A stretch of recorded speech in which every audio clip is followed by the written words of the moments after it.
Good evening from New Delhi and welcome to a dialogue on the future of work and workspaces hosted jointly by ORF and Salesforce. And we are joined by our partners, the Asia Group from Washington, DC. We are gathered here in cyberspace today because the pandemic has forced us to reimagine our lives and indeed how businesses and work is conducted. Like it or not, we are all a part of a planetary scale experiment, one whose consequences will have dimensions that will outlast the virus and the pandemic itself. Although the tools that enable us to make this transition are technology driven and are in place, there will be several social, political, and economic tensions that will require resolution in the days ahead. This transition will certainly force us to reconsider some of our social assumptions. Will it leave many behind, or can this transition be a force for inclusiveness? Can businesses maintain productivity targets and growth expectations? How will the definition of worker safety change? Will individuals long for the office space, the coffee corners, or will they be happier to conduct their activities at home? Many of these questions will have to be answered in the days ahead. We don't have weeks and we don't have months. We are already in an experiment that is making us take these decisions and make many of these changes on an immediate basis. Which is why we are happy to have gathered a very eminent group of experts, thinkers, practitioners, and indeed business folks who are dealing and navigating with these daily uncertainties at this very time.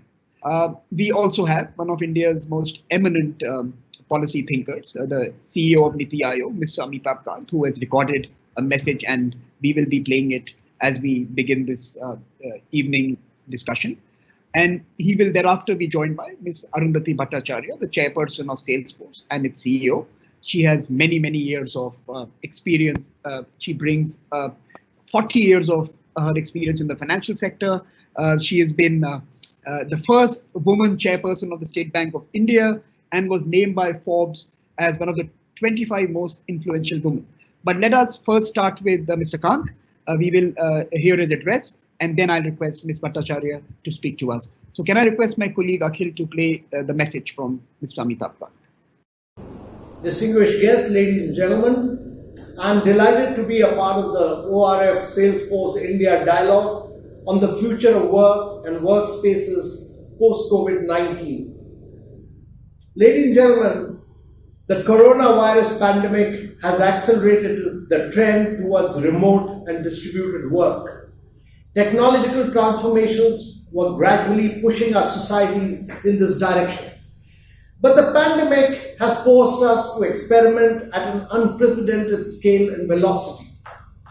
Despite the economic and social turmoil, several Indian businesses and communities have responded extremely swiftly by supporting their workers' health and safety, but also by enabling and encouraging new work from home practices.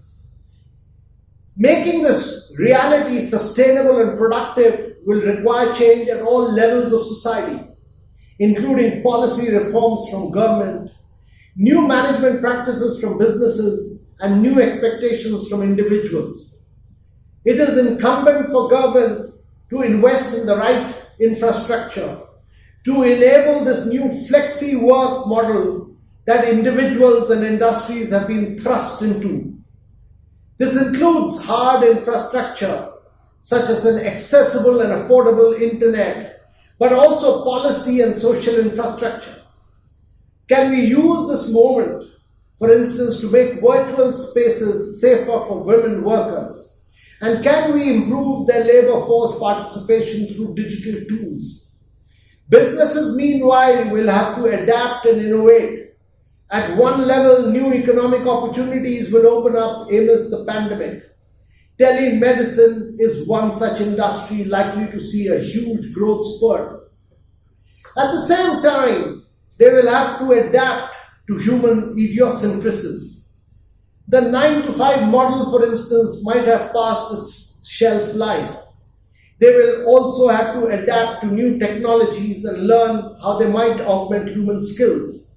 How will artificial intelligence and other emerging tools like virtual reality change patterns of production and trade? Individuals, meanwhile, must learn how to take advantages of this new reality.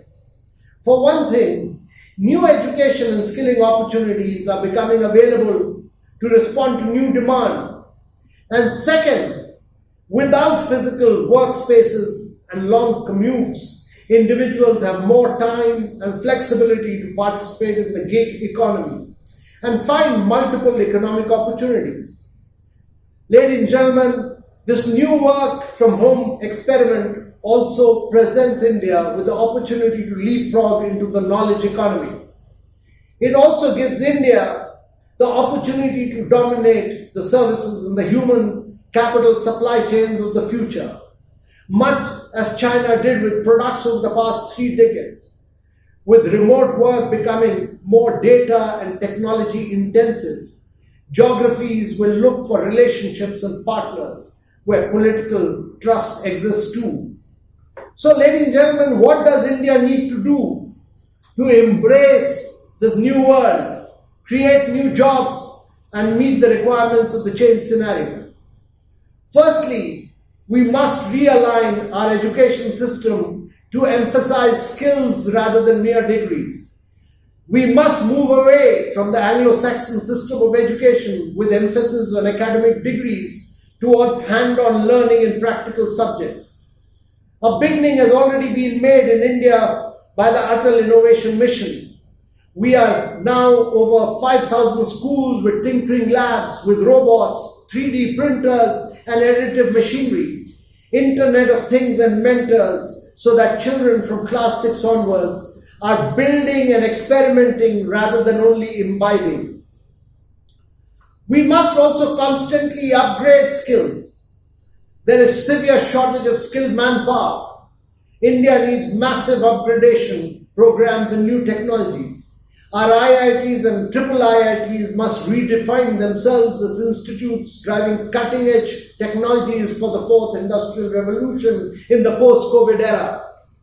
Thirdly, we must create a highly flexible, resilient, and adaptive workforce, which is multi-skilled and has the capacity to undertake digital tasks from anywhere rather than a fixed location. Fourthly, we must initiate measures to ensure that Indians are fully prepared to embrace the new era of artificial intelligence, blockchain, additive manufacturing, and emerging technologies. India cannot afford to bypass this revolution. This requires a new mindset. Our policies must drive this change. Fifthly, we must work across disciplines and institutional boundaries. We must break silos. Medical data is an example.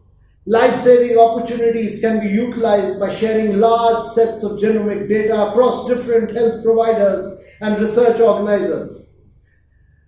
Lastly, our focus must be on social sectors, education, health, nutrition, where new technologies will enable us to improve the quality of life and enhance our human development index in the post-COVID era.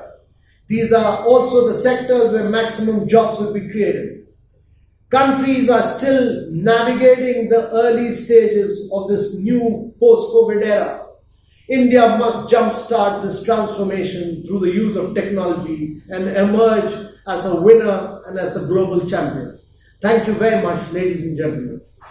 With that, let me turn to Ms. Arundhati Bhattacharya. Ma'am, over to you for your keynote. Good evening, and thank you very much for having me on this panel. It's entirely my pleasure.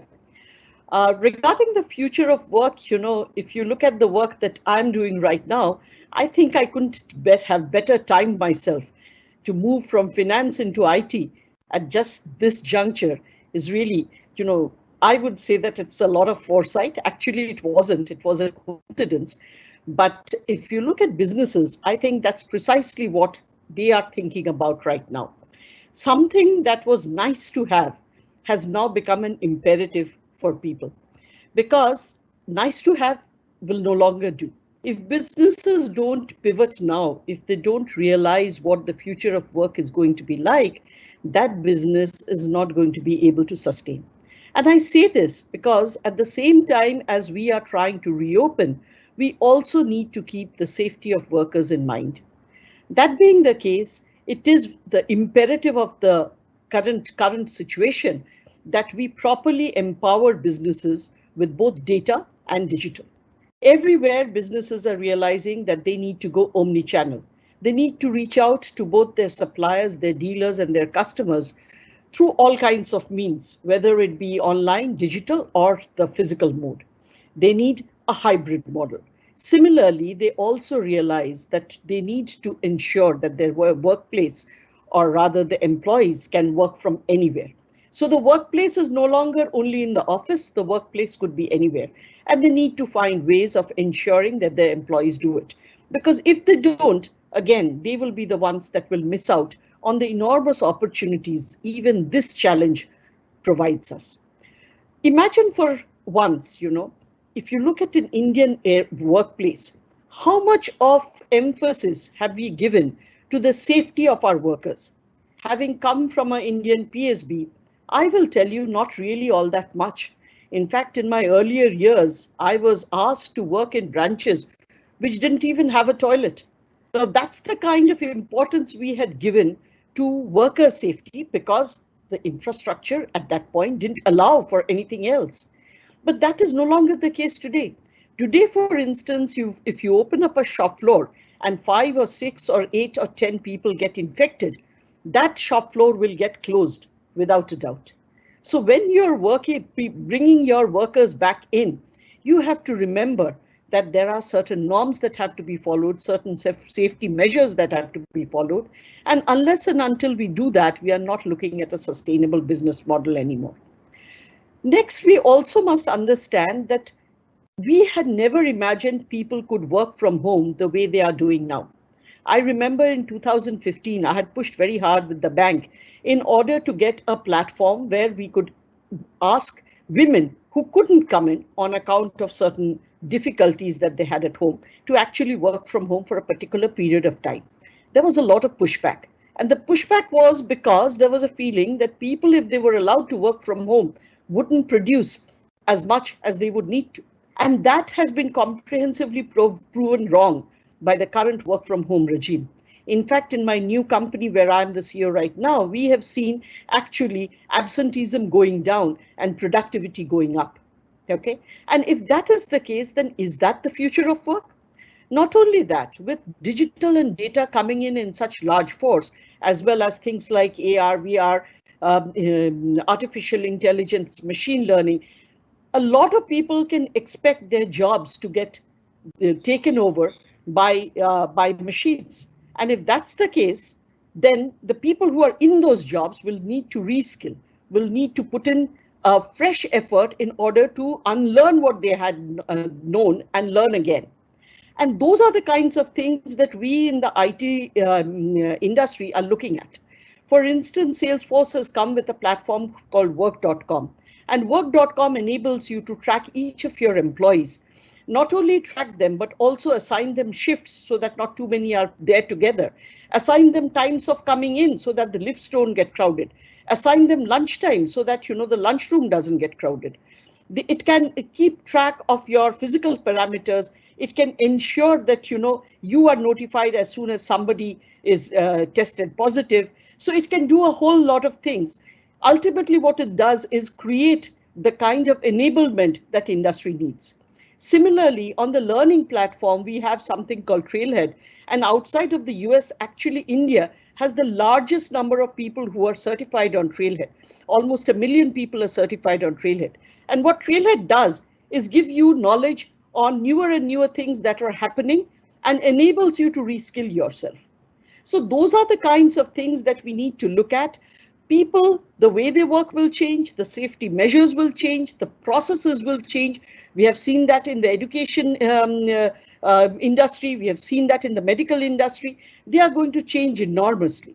Now, how we ensure that we keep reskilling our workforce and meeting their expectations of safety and being able to work from anywhere. The industry that does that best will be the industry that will sustain itself. Thank you.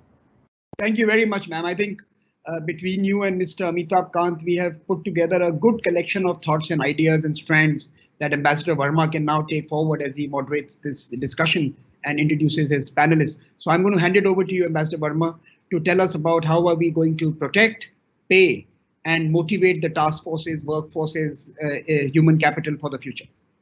Great. Samir, thank you. Ms. Bhattacharya, thank you very much. Excellent set of remarks, and we're really fortunate to have such a great panel.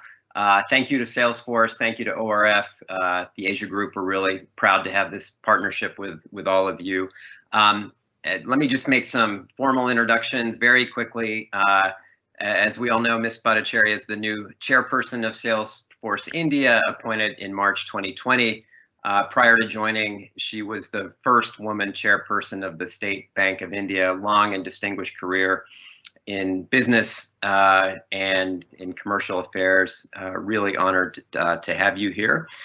We also have Meredith Flynn Ripley, who is the Vice President of Products at Salesforce, where she is responsible for the vision and strategy of messaging platforms and products for Salesforce Service Cloud.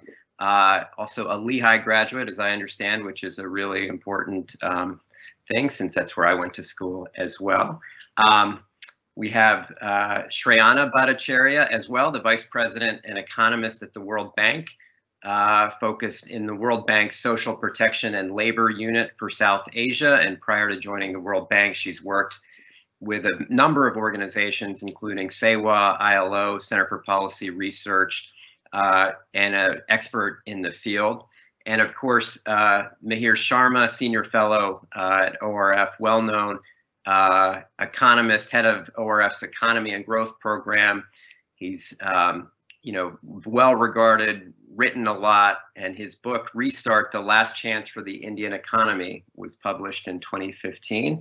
And at the tail end, I'm going to turn it back over to Shweta Kohli from Salesforce, who is a terrific leader at Salesforce and a leader in the field of public policy and technology. And so we're really honored all of you could be here. And I think this topic really is critically important. I'll just maybe take 1 minute, from the US perspective as we sit here, in Washington, DC on our fourth month of lockdown. And unfortunately, things not trending in a better direction in our country. And obviously, we face some tough times and have had to address these questions about the impact on our workforce. How do we innovate?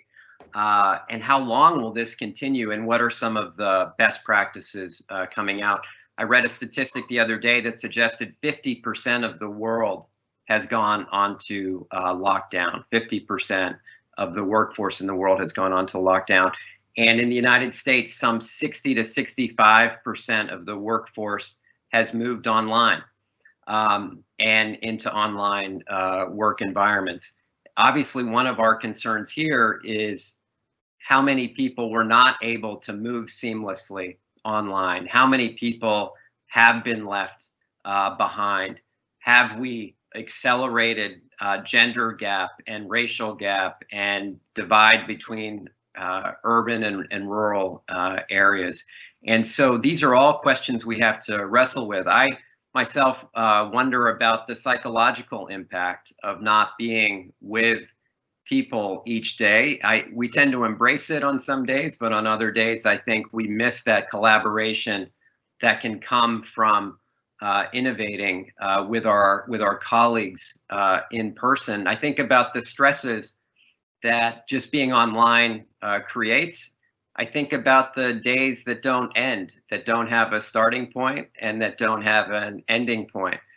And yes, that creates added efficiencies, but does it create this seamlessness that maybe we didn't want? Maybe we enjoyed leaving the office behind, getting in our cars or metros or buses, coming home, spending time with our family, and returning the next day. That separation has really evaporated for a lot of us. And then I think about what governments need to do, what policy changes might be required. And I don't think governments have been able to keep pace, frankly, with the scale of the change and the speed of the change. And obviously, there's a whole set of security issues as well. And if we were debating data and privacy before the pandemic, boy, we're going to debate data and privacy even more now, because we're going to generate more data. We're going to be on more online platforms. And so I think these debates will accelerate in many ways. So with those opening comments, I'd really love to turn it over to the panel, and maybe Ms. Bhattacharya, start with you. Maybe you could just tell us about, some of the practical best practices that you've seen or implemented at Salesforce, and what you think will continue after the pandemic subsides. So some of the best practices, of course, at this point of time pertain to worker safety. And we have been having regular meetings. We have created special packages for COVID infected people.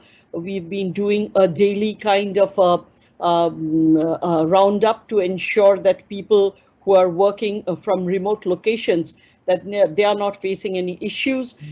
As you know, issues of long lockdown always results in, there are people on two ends of the spectrum. There are people who are alone, who start facing issues, and then people in very crowded homes who also have issues, because it might be a couple who are both on the laptop, as well as their two children who are also studying on the laptop. So, if the homes are not spacious enough, then also there are issues.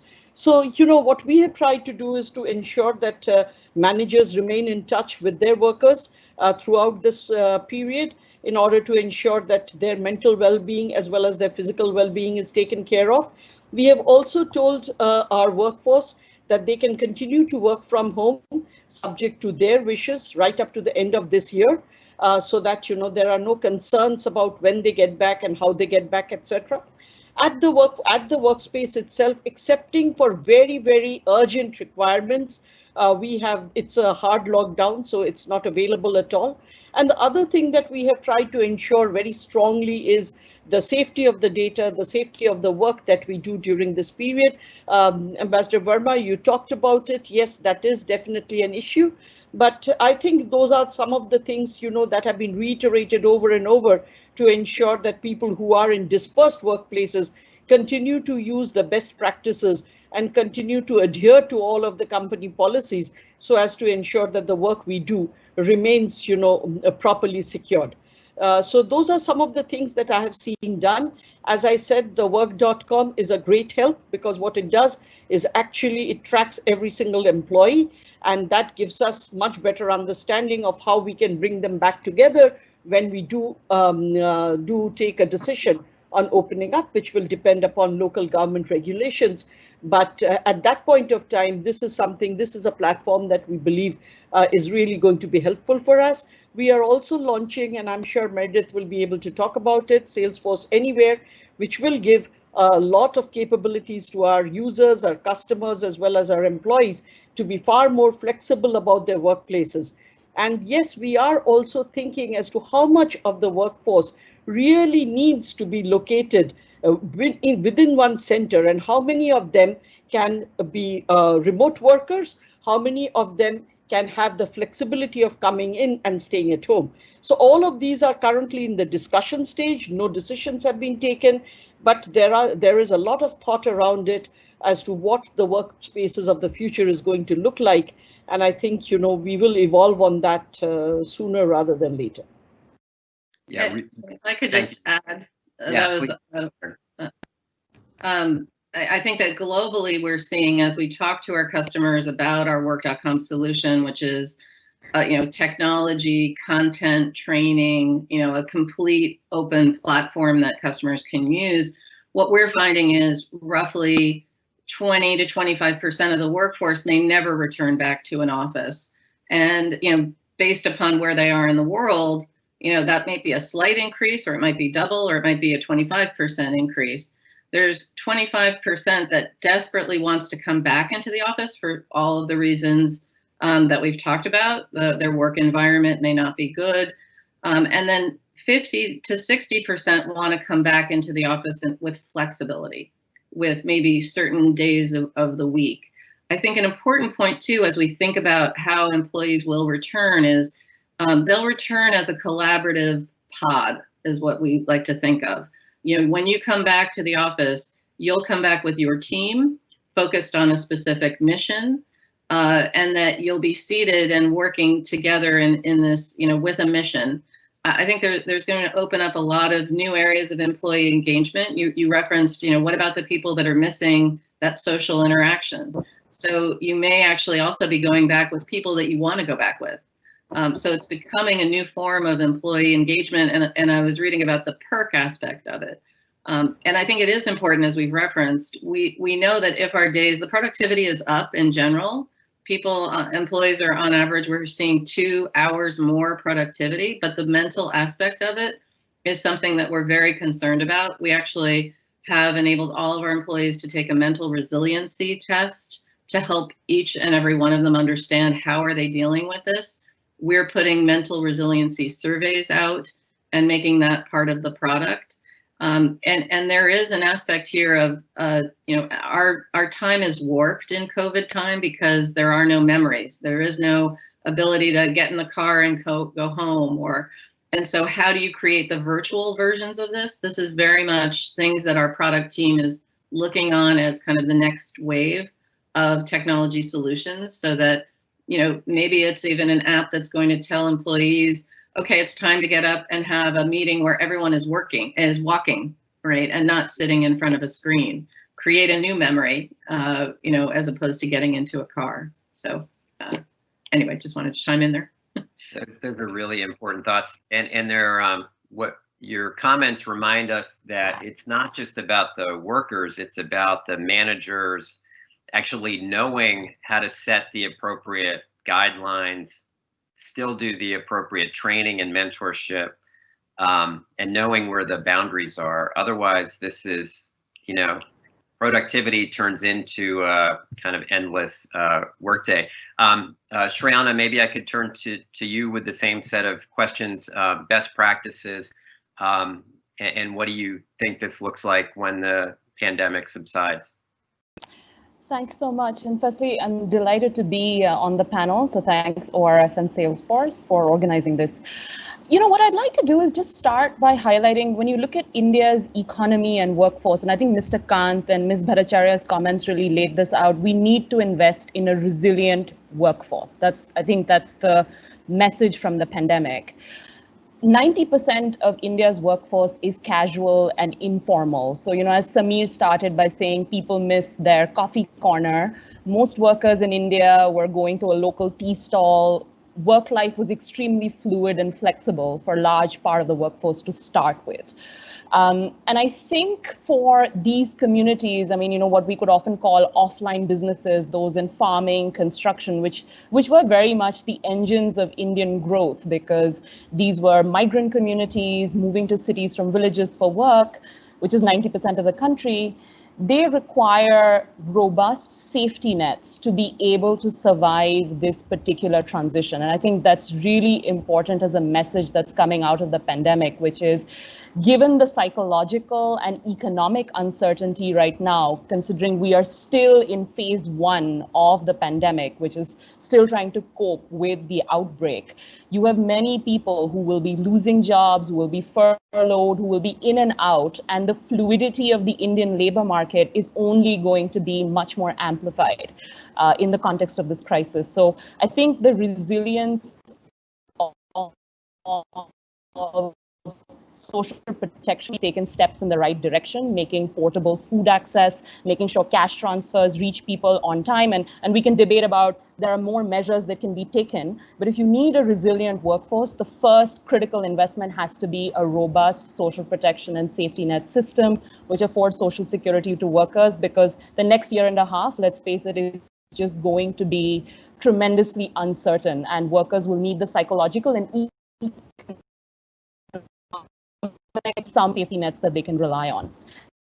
The second point that I just want to highlight is, while the current pandemic provides flexibility to workers, and I think Ms. Bhattacharya laid this out in the beginning when she was talking as well, there are some permanent burdens of the way this flexibility is being enjoyed. So if you look at some of the early survey data right now coming out of India, measuring the hours that women are spending doing care work and being engaged in paid work, you find now, with families all cohabiting, just given the nature of the family arrangement in India, women are just exhausted, and the time poverty that women tend to face has just been further exacerbated. And unless we have critical investments in childcare facilities, thinking about innovative solutions, both from businesses, but also private sector partners who can offer these solutions for elderly care, for childcare, providing some fillip and support to women so that they're able to bear this, it's a joint burden of care work as well as paid work. The flexibility, the gains from this flexibility, I don't play themselves out. And it's a huge opportunity here because, as we know, India has seen really sharp drops in women in the labor force. And in fact, the fact that there is flexibility should actually be an opportunity for them, but it will require these investments in ancillary services related to childcare, elderly care, and even perhaps mechanical investments. The third point I want to make is there's been a lot of talk right now, and I heard the speakers about virtual platforms, data digitization, but we have a serious constraint of the number of people who can actually access these platforms. And I think the Indian government's efforts to try and scale up rapid connectivity is going to be critical in the way we navigate the future. And this is important not just for those who want to access information, but in particular jobs. And I'll give you an interesting example of how this played out recently. You have many furloughed workers. For example, there were gardeners in the city that were living in Delhi who were associated with the local municipality. And they no longer had work because the gardens and public parks were closed. And what you found was that the local municipality actually retrained them using some virtual content and started using them as contact tracers for the pandemic and management in Delhi. So thinking about how connectivity and virtual content can be designed, keeping in mind, average workers in the labor force who may not be easily access sophisticated content, but thinking about how we can make it such that it's easy for them to be redeployed, retrained, and reimagining the skill space, especially in the coping phase that we're in right now. So I think I'd just like to sort of say amongst the best practices and critical investments, I think for us to navigate work and the workspace for the future, strong safety nets, thinking about investments in care, particularly for women, because they're falling through the cracks and are really overworked. And third, thinking about how we can redesign access to connectivity and access to skills using these digital mechanisms as we're going through this current phase. Yeah, terrific set of comments. I think important observations about the safety net and the redesign and the need to really alleviate the burden that segments of the society are facing. And we'll talk more about that. Mihir, I want to turn to you. A lot of big economic questions in what's happening. Ms. Bhattacharya and others mentioned, a lot of people may not actually go back into the offices after the pandemic. So even just the impact on cities is huge, the impact on building spaces, on real estate. So we have a lot to cover, but again, maybe just start with the same question to you on what you've seen as best practices. What do you think will continue after we get through this? Well, I think that one of the interesting things about this, and I think we can return to a point that has been made by, I think, several of the speakers, is that in many ways, the pandemic has accelerated changes that we already saw were happening. And it was overcoming, I think, as Ms. Bhattacharya said, overcoming some of the resistance that people who didn't believe that the changes were positive. And now that they're forced into making changes, working from home in particular, they understand both exactly how to manage the change and what the positives can be. One of the interesting things is I track finance and financial workplaces quite a bit, and they're very useful at this particular point in time because typically financial companies have a great deal of resources to throw at the problem. And they're also companies that aren't very, very enthusiastic necessarily about returning to their workplaces because a lot of them are in high rises and nobody wants to get into a crowded lift right now. So one of the things that you start seeing is that companies are triaging which groups they feel require that kind of within team conversation that can take place that requires face-to-face communication, and those teams which they believe can work remotely, maybe even for the foreseeable future. And in finance, you discover that people essentially who are traders, who quiet work in front of a screen can be done remotely as well as anywhere else. But if you're in the deal-making side of things, you're supposed to go, go outside, meet people, try and use your charisma a bit, and at least that's what the finance guys hope. And so those are the teams that they're pushing back into the workplace earlier. And I think you're going to see this across sectors, that very soon you're going to start triaging which are the groups of people that need to be working face-to-face. And you'll soon discover that that's a much lower proportion than you had earlier thought. Essentially, many jobs that can be effectively performed in peace and quiet in front of a computer screen will be efficiently done remotely. Conversations that can be entrusted to secure communications channels, the Bloomberg Terminals Messenger service performs that role for most of finance. I mean, those will no longer need to be face-to-face. And the issue that I think we do need to accept, however, is that in this new world, employees may well be expected to be on call at almost all times a day. And the fact is that for us in India, in most workplaces, that's always been the experience, right? It's not that you log off at 5 o'clock and then you're never heard.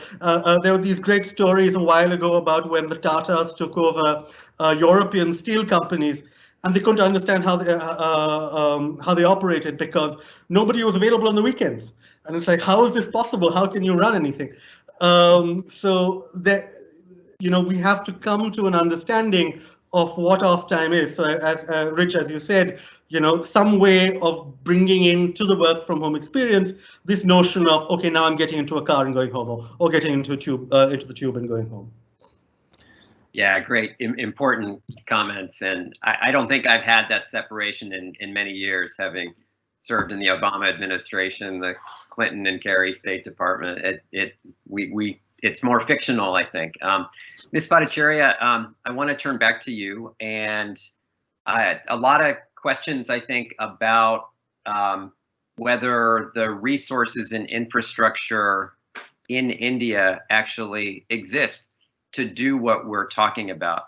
Salesforce is a great US company with great technology and great capacity, but just drawing upon your experience at State Bank of India, there's a lot of underserved communities, obviously across India, obviously in the United States. But as you think about what India needs to do, how do the gaps not get bigger between the served and underserved? How do you make these investments in a way that actually take advantage of this opportunity from all the disruption we're facing? So one thing that I'd like to assure you that the telecommunications network today is far superior than what it was, say, even 10 years back. Okay, It's really, really superior. Salesforce, for instance, runs a very large support and engineering center out of Hyderabad and Bangalore, and they seamlessly moved into the remote working situation within 5 days of our taking a call that we will do a hard lockdown, which was in fact a few days before the government went in for it. And we had absolutely no issues in transitioning at all. But then, we are an IT company. You may say that we were already to a great extent used to this kind of working. And that is where I think, where Indian companies need to now invest in the digital platforms to enable them to do similarly. It's not so much for lack of infrastructure, rather they have not put in the systems to enable them to do this. Like I told you, much of State Bank can work remotely. Absolutely no reason why back office work needs to be done in the branches. They can be done remotely from home as well. And there are platforms available that can enable the banks to do this. Yes, customer facing, if you're to give out cash, or if you need to give somebody an investment advice, which even can be done remotely. But if you need to talk over regarding a loan, regarding an industry, you want to actually visit the industry, it might need physical presence. But otherwise, we can surely and truly cut down the physical presence by a lot. And it is not because of lack of infrastructure, believe me. One other thing I would like to say, yes, the infrastructure is weaker in certain parts of the country. And we have parts of the country which is very remote, which are mountainous regions, which are, very difficult to access. And I will not say that the infrastructure is same in those places. Definitely, that's one of the asks that we have of the government, that they need to ensure that the infrastructure is of an equal level right across the country. The second thing is about access, and I think this was mentioned also by my previous speaker, that that access is a difficulty in India, and that is where the gap between the haves and the have-nots is widening. And in fact, there is another study, I think, from the John F. Kennedy School, or I'm not too sure which one, which actually says that, this is the reason why we need to think of opening schools before we open offices, because the longer we keep students at home, the people who are not able to access that online content, the further back they will go, because they are already starting with a handicap. That handicap is going to become bigger. Now, that is something where I think, affordable access is something that we really need to work on. I know certain Indian companies are already working on it, but it is not a problem that has as yet been solved. And surely, that is something that is very worrying, because yes, the haves will have better access to both workplaces, reskilling abilities, reskilling platforms, better education possibilities, ways of ensuring that they know how to interact on the digital medium that will give them better access to jobs. And the have-nots will not have that training or that access to get into these areas. So surely you are right that, that divide will grow bigger unless and until we do something to close it quickly. And that is absolutely a genuine concern. Yeah, thank you. Thank you for those comments. And I should mention to all of our observers and those who have been watching, you can ask questions through the Q&A function online here, and we've gotten a few in. And Meredith, I'm going to turn to you with maybe the same question about the public-private partnership that needs to be worked on here, so these gaps are lesser. And we did get a question also about, will governments rethink the idea that cities are the engines of growth? A lot of debate now about whether cities are really the place. So hate to put you on the spot with that one, but maybe on the policy dimension, what are some things that you think need to happen? Well, so from a product perspective, and I've been focused on digital transformation for most of my career. In fact, I was the CEO of a company that is the foundation for Salesforce's digital channel technologies. I'm actually the first female CEO that they've acquired of a company. And so for me and for all of the product team at Salesforce, this has been a moment that I think, Ms. Bhattacharya was saying, nice to haves are now imperatives. The need to transform digitally has been critical. And until COVID, it was happening at a very slow speed. So we see very markedly the customers who are on their digital transformation journeys. It's not just Salesforce that's been able to move to a work at home and virtual environment, but it's many of our customers. And then we have other large customers who are kicking themselves saying, why didn't I adopt the digital technologies, the channels, the AI? Automation is critical. So I would say two things. First, there's got to be private sector using these technologies and public sector using these technologies to make it happen. And we see a lot more collaboration happening globally between the entities. It's all about, I know there was a reference to Salesforce Anywhere, but it's speed and resilience, right? Everyone needs to have speed and resilience. And so that means it's selling virtually, it's servicing virtually, it's marketing virtually. Our Salesforce Anywhere service is helping companies do that much faster and better. But the connectivity piece is critical. If you do not have that connectivity piece, then your citizens can't access those support services, just like your employees can't access those support services. Reskilling, I know we've touched on this briefly. It is going to be a very fluid market in terms of a gig economy. And that's where, we've put a lot of effort into a free online learning system. But again, you need access to access the learning, but letting people understand how their jobs are going to change as AI and automation is going to take over some of those skills. Even we now have a module for contact tracing. I love the example that was cited. We have many of our customers who took their employees that weren't working, the contact centers that weren't getting the phone calls, or the salespeople that weren't selling, and they turned into contact tracers for the local state governments in the US, and I've heard of some instances of that in the UK as well. So it's, this is where the private sector is coming in to help the public sector, specifically around a COVID task, but I think it's the beginning of a very large collaboration going on. It's a very exciting time from a product perspective, because there is this rapid need to adopt new technologies, and the fear, frankly, that was in most companies, what made people slow down when they talked about adopting AI and automation, it was a fear of change. Well, now we've all gotten over that, and we know we need to change, because if we don't change, we're going to be left behind. So I think it's really going to be, there's obviously a lot of difficult situations that are being encountered right now, but technology can help. But it's also a combination of technology and humans, right? We're not moving to this full world of automation. This is really where you're combining the two to really deliver services to citizens for the public sector, and for your employees and for your customers in the private sector. Yeah, thanks for those comments, and they're right on the mark. But underlying, I think what both Ms. Bhattacharya and Meredith, what you said, is that people need to have the skill set, right? They need to be trained, they need to be educated. And we got a question online that said many of our students are not able to attend online classes or make submissions.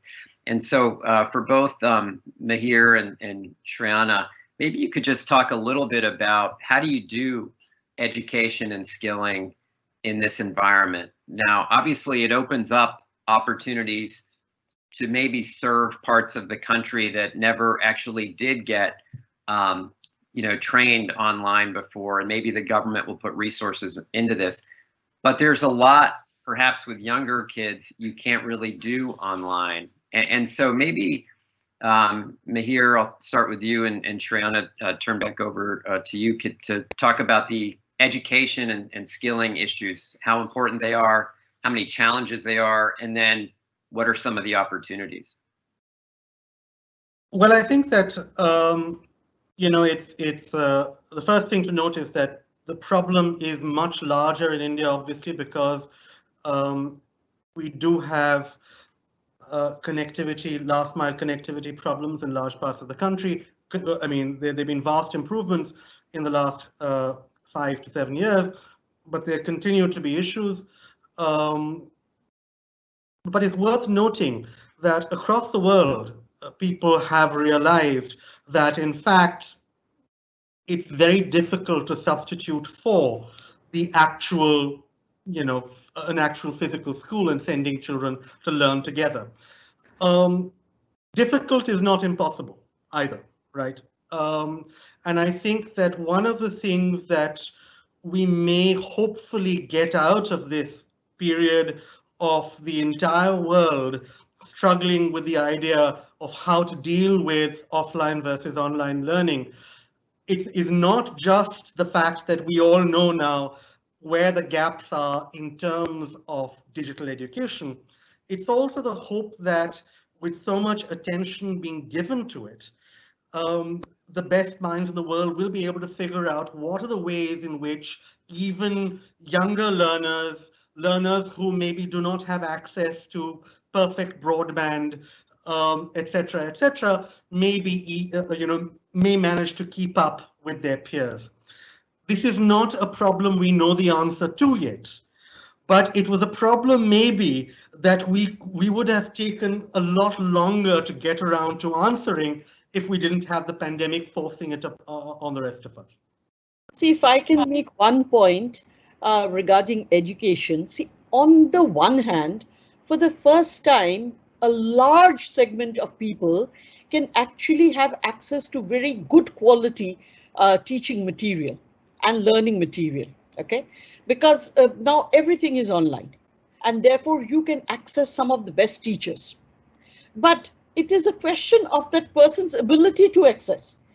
So on the one hand, we are having much better content coming online, much better choice about how you learn, much better teachers actually, you know, taking those classes, because you can attend those webinars and actually be part of really good teachers' classes, which you couldn't be otherwise. But on the other side, you have this problem of access. So I think, you know, in a way, it has provided an opportunity, but it has also thrown up a challenge. And if we can actually address the challenge, the opportunity is huge. Democratization of education is actually the key solution to many of our problems. It is because of the lack of quality in education right down the line that we don't have as many, you know, well-educated people as we would like to have. So it's a great way of solving that puzzle. So we have the solution, but now we have to ensure that that plug-in happens. The platform has happened, but that plug-in isn't occurring because people just can't afford it. So how do we make it affordable for them? That's the challenge I think we need to pose in education. Of course, collaboration matters. Of course, people coming together matters.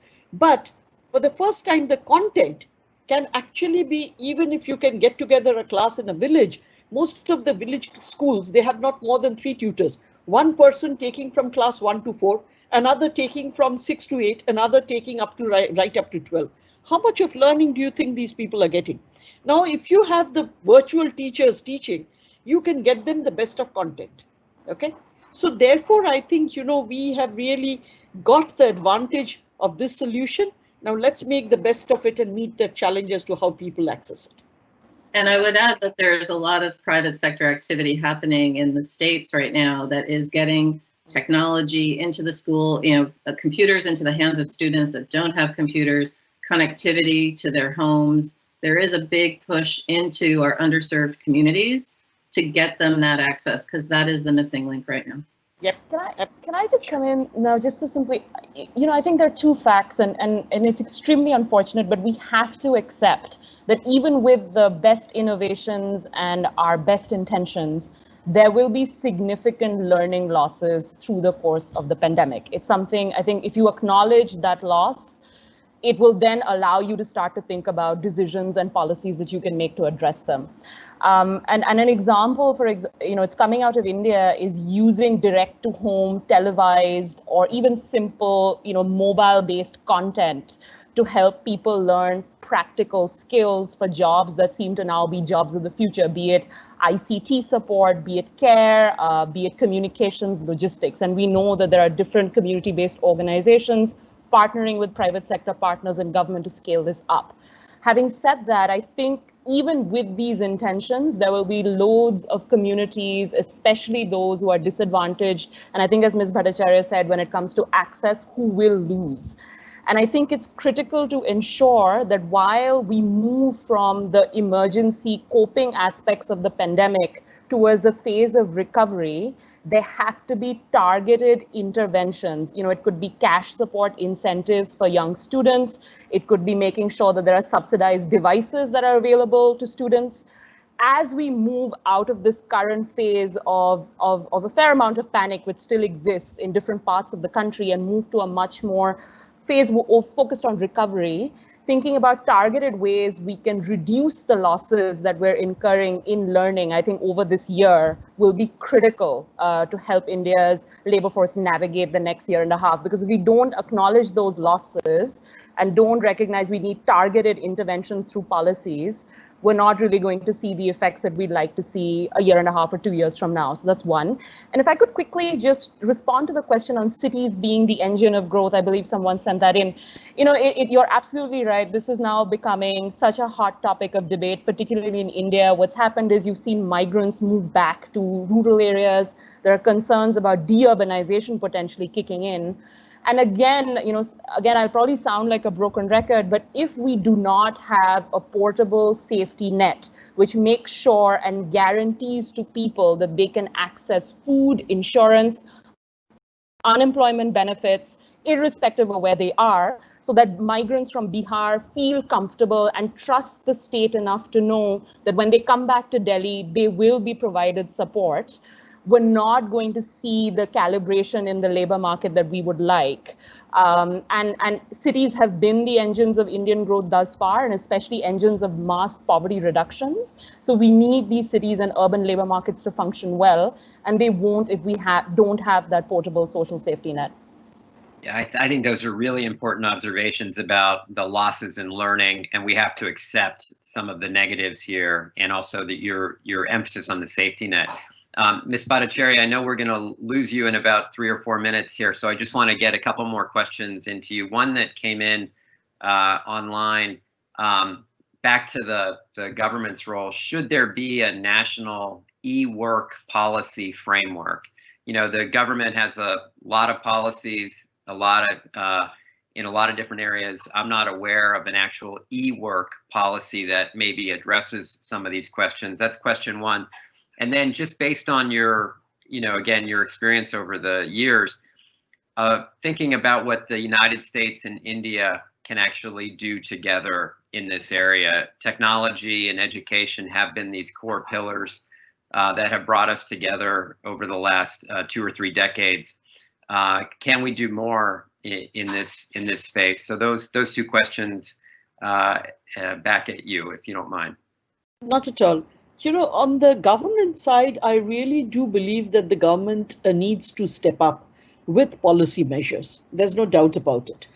For instance, they can enable and facilitate a progressive regulatory landscape, especially on issues such as cross-border data flows, ability to work remotely by liberating the other service providers regime, as well as universal, affordable, high-speed internet connectivity. I think, as a first step, these 3 things would be hugely, hugely appreciated, at least in the IT industry. And you can, Shweta can bear me out. She's been, sort of advocating this for a while. And while we understand, security and privacy issues, and we can ensure those, but I think, these artificial barriers that get put up, they actually end up by creating a regime that doesn't allow you to progress as quickly as you can. As for collaboration, that, while there is a lot of innovation that goes on in Silicon Valley, Bangalore is actually much less celebrated, but not far behind.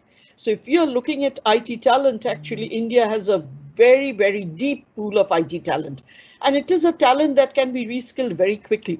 As I told you, outside of the US, the maximum number of people that are certified on our system of learning is actually in India, more than 1 million people, individual freelance developers that are working on that platform. So I think, the collaboration, there can be many, many areas in which we can collaborate. And the areas of, for instance, data management, that's another area that India can provide a lot of not only resources, but also ideas as to how it can be done.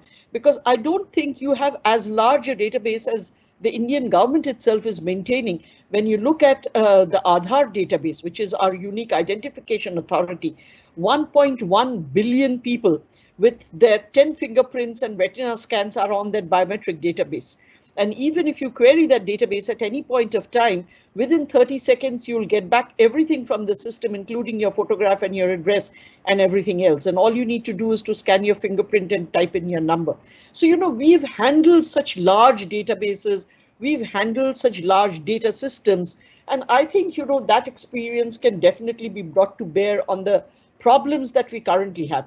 In return, I think what India really needs is capital investment, I think, at this point of time, because we need to create that infrastructure. And the infrastructure, while it can be created by the government, but it also needs to have a business case to it to a certain extent, so that, it can all be justified. So I think, there could be many, many ways in which we could interact. Industries could interact, and it could be a win-win proposition for both sides. Yeah, thank you so much. I'm going to just if it's okay, maybe I'll just ask a last set of questions, and we'll just go around and wrap it up, and then I'll turn it over to Shweta. But we've gotten a bunch of questions in about the psychological impact, just the loneliness, depression, separation, stress at home.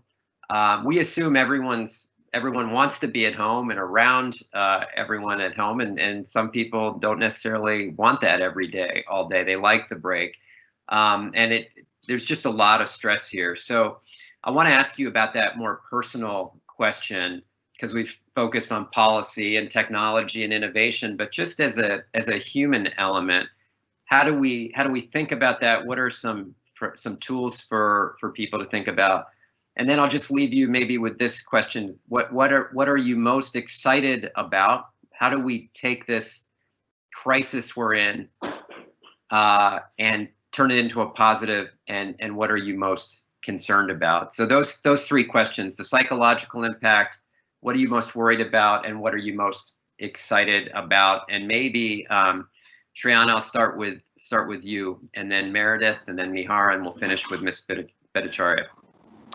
Thanks so much. On the psychological impacts, I must confess, so yesterday was actually one of the first days I went back to office in nearly a month and a half, and I'm leading a $1 billion investment that the World Bank has with the government of India on safety nets.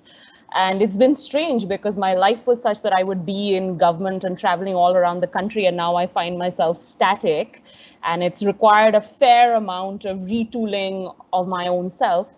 But the one thing I'm learning is, I think COVID has asked us to have really difficult conversations that, and I think Mihir was mentioning this earlier, that we would have probably had anyway, but we were reluctant to. So for example, on the psychological impacts, just drawing boundaries within work, which I think is a serious problem in the Indian workspace.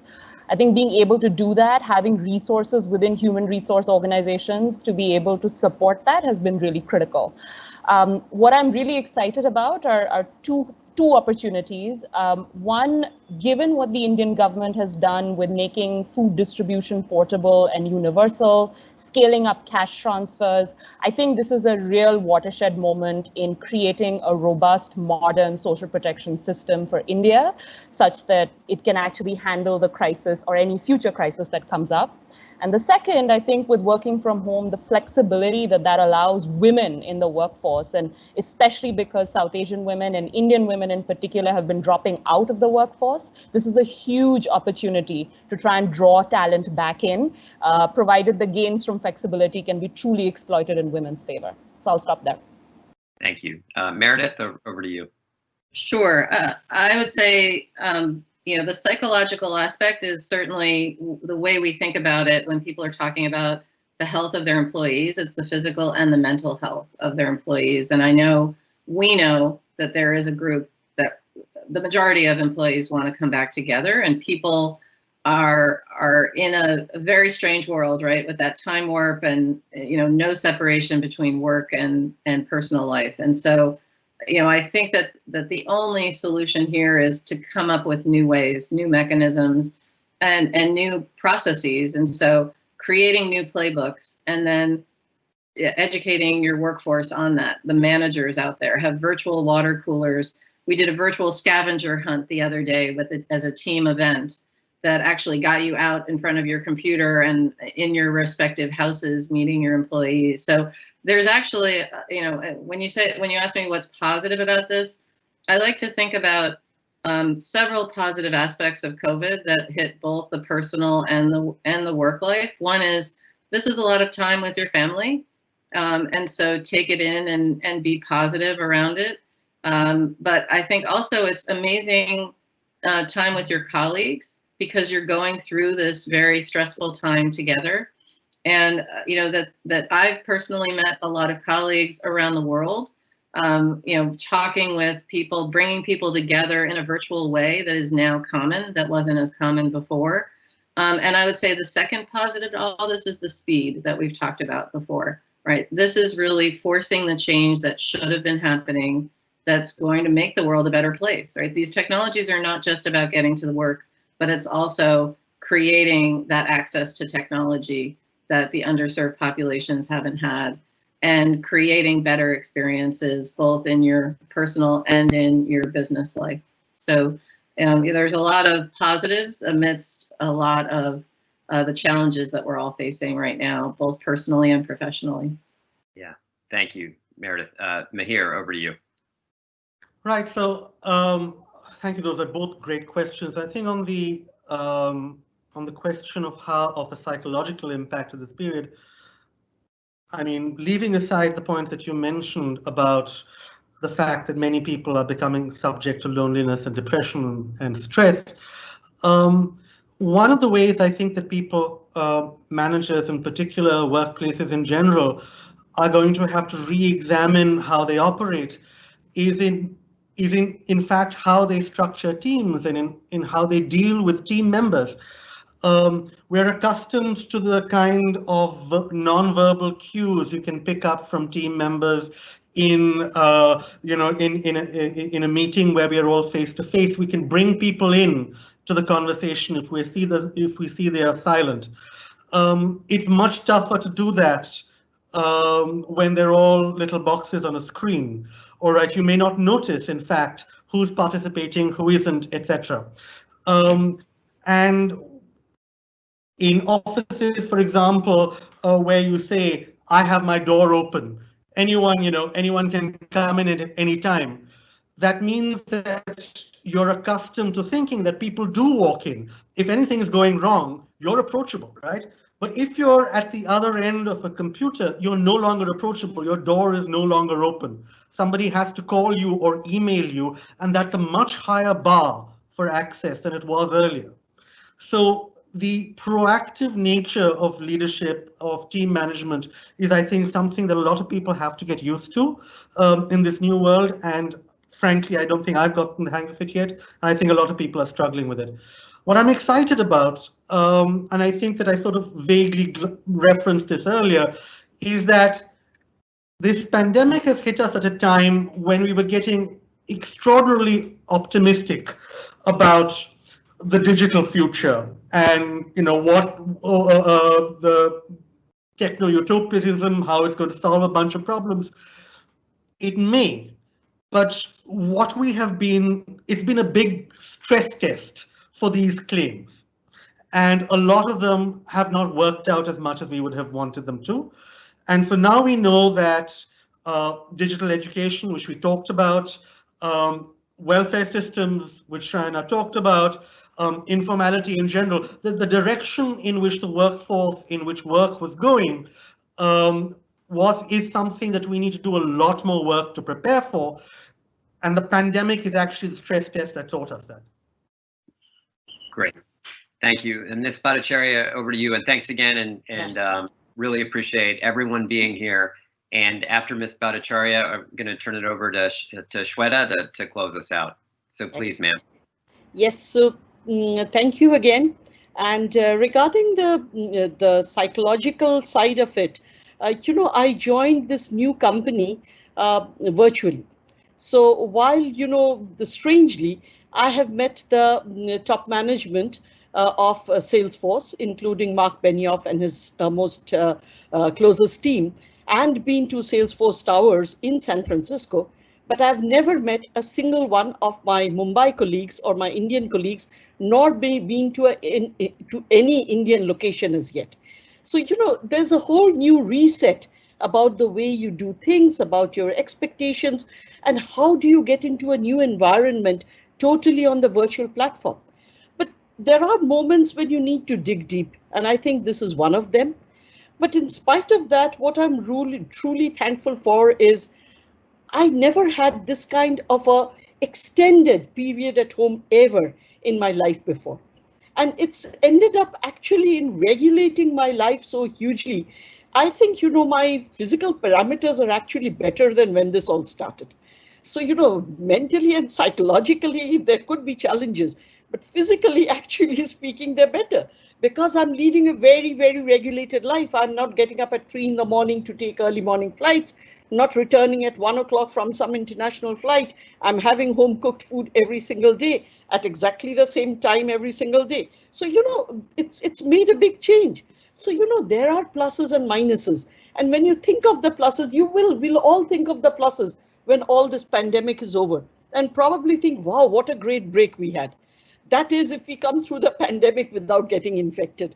But, I think that fear of the infection is what is really stressing people out. And which is why, when anybody is stressed, they need to reach out to friends and colleagues and relatives. And that is not happening in the way that we would like it to happen. And that's where, we have to find some ways of getting together, as Meredith was saying, having virtual water coolers and coffee shops and treasure hunts or whatever we can, in order to get people to get together and do something together, to feel that, that support is still out there. It's just that you're not able to do it physically. Regarding what I find positive about all of this, I think the transition to digital, that it has been speeded up, that gives me a lot of comfort. Believe me, if you look at India, it has a problem of scale, and scale cannot be solved in any other way other than through digital. It's the only way to solve it, because you can't be physically present in all the nooks and crannies of the country, nor can you access every single person in any other way other than digital. So that being the case, the speed to transformation actually gives India a huge opportunity. And you know that the workforce in India, the IT workforce in India, IT talent in India is really deep. So India has a great opportunity right now. I'm also enthused by the fact that there is far more collaboration, though there is a lot of drum beating of localization. But within that localization, if you look at the drug discovery piece, there is a lot of collaboration. There is a lot of talk that even if the vaccine comes out, it will have to be made available to every single person, because if one person is left uncovered, it is a risk to the rest of the population. Okay, so I think, those are the positives that have come out of this, and surely we should build on that, because that's the only way we are going to solve a lot of very major problems. Yeah, excellent points to remember from all of you. Thank you so much. Shweta, over to you. Thank you. Thank you so much, Ambassador Verma. This has been such an insightful discussion, and clearly the pandemic is forcing us to reimagine our lives, reimagine work, reimagine workspaces, reimagine our education and skilling landscape and ecosystem. So there is a lot that has happened in the last few months, and of course, this is going to force us to bring in some sort of quick thinking that will allow us to put in place a playbook of sorts, a playbook that policymakers and businesses can refer to when we look back and say, yes, we put in place certain policies that were sensible and progressive, but allowed you to balance out the objectives that we're seeing right now. On one hand, the objective is put in place policies that will promote remote and distributed work, because that, as many say, seems to be the new normal of sorts and will continue to be for a very long time. On the other hand, there is immense pressure to ensure that we are reopening safely. We're redesigning our workspaces in a way that recovery is strong as well as recovery is quick, because that is also very important given the need that we have to restore the health of the economy.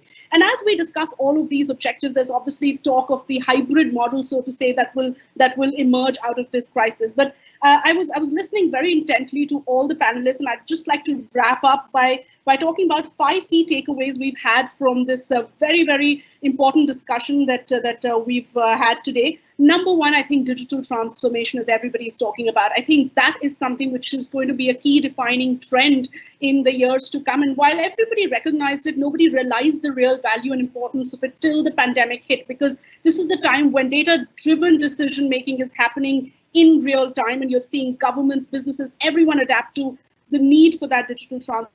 Second, as many of the panelists referred to, is skilling and the education ecosystem. I think there, what has happened is a complete reset. I think something that you couldn't have achieved for the next 10 years has happened literally overnight, and just the kind of resilience that you've seen by educators, by schools, by colleges, by higher education institutions to move the entire education and skilling ecosystem online almost overnight has come as a surprise to everybody, but immense credit there to all those who've allowed that. And I don't think we're going back to the pre-COVID era at all when it comes to the education and skilling ecosystem. So that's been a very, very important trend as well. Third, I think defining the real nature of work is something that a lot of panelists brought about. As many of them said that, work from home was there's been a mindset shift when it comes to work from home. That'll allow a lot of the silver lining there is, are we going to see more women at the workplace? Are we going to see a lot of employers now saying, you know what, we're okay with work from home. We understand that you can be productive and effective even if you're at home. So I think that's been a very, very important and defining trend of this era. Fourth is the need to redesign workspaces. I think that's a real conversation that is happening, because safety will become paramount as we recover from this crisis, and workplaces will probably not look the same as they did for a very, very long time and perhaps forever. And finally, I think a point that we've seen definitely raised a lot during today's discussion is the resilience of our workforce, the need for safety nets, the need to understand what really went wrong when it came to just our migrant workforce, for instance, in India, just the kind of reaction that you required from policymakers to deal with a crisis like this. Will we be more effective? Will we be better prepared? Will policymakers be more resilient? Will the workforce be more resilient? So I think that's the fifth but most important point. And I think I'll just wrap by saying, conversations are very important.